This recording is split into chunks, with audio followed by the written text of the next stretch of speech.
Vice ganda na paiyak sa sasakyan matapos matanggap ang magandang balita.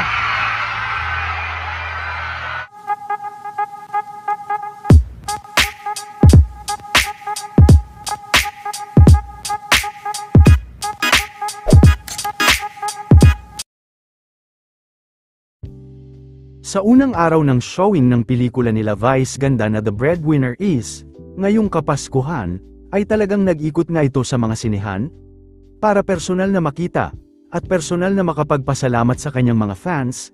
Hindi rin napigilan ni Vice na maging emosyonal at nakuhanan din ito ng video habang ito ay iyak ng iyak, matapos makatanggap ng mga sunod-sunod na magagandang balita sa mga sold-out tickets nito ngayong araw. Sa ibinahaging video ni Sir Miko, ay makikita nga kung gaano ka-emosyonal si Vice ganda kanina.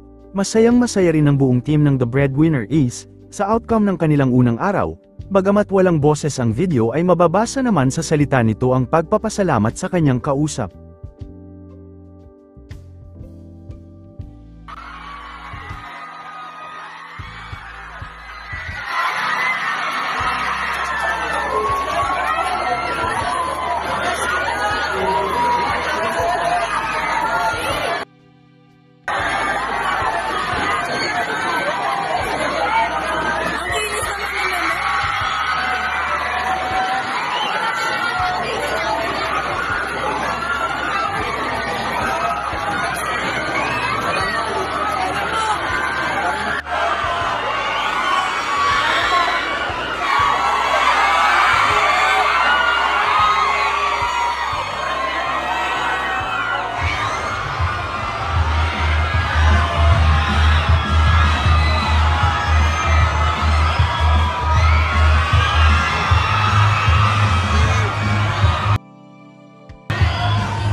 Merry Christmas po sa inyong lahat. Merry Christmas.